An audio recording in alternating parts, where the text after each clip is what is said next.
جنرال مبین له افغانستان څخه ځي، وایي دوی چې چوکۍ اخلي، خو خیر موږ یې چې وغواړو نو بیا وایي آیا تا د چوکۍ لپاره جهاد کړی؟ جزئیات هم دلته وګورئ او چینل سبسکرایب کړئ. جنرال مبین په یو چیټ کې لیکلي چې په کوم ځای کې د قدر نه نو هغه مجلس ته مزه کوښښ کوه، ځان په چا مه بوج کوه او تل هوښیار اوسه چې څوک دې استفاده نه کړي. د خلکو په خوږو خبرو دوکه کیږه، مګینې بیا به ارمان کوي خو وخت به تیري. د ټولې نړۍ دښمني به درله غاړې کړي او په آخره کې به دې لاس تړلی ورته پرېږدي.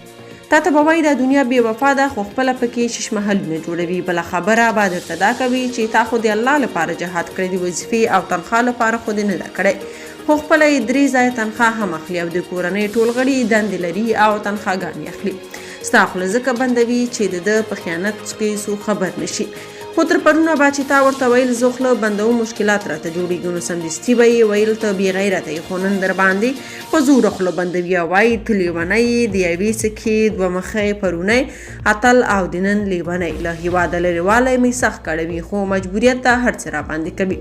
5 ځلې پرته له کوم جرم څخه زنداني شوم، ګناه مې معلومه نه وه او ګواښونه راته کېږي. نور مې د مور او ماشومانو دردېدل او ژړا نشم لیدی، نور بس دي. هېواد مې له موره هم راته ګرانه ده، خو مجبوریت سړی له موره بیلوي. یاده دې وي چې جنرال مبین د طالبانو رسنیز فعالانو تر ټولو وطن دوسته شخص دی او ډېر ځله یې ملي مسایلو کې غوڅ دریځ نیولی او پر طالب مشرتابه ښکاره نیوکې کولي.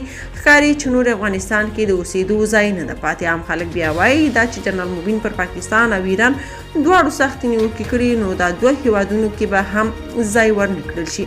تاسو د جنرال مبین د خبرو په اړه څه نظر لرئ؟ په کومنټ کې شریک او چینل سبسکرایب کړئ.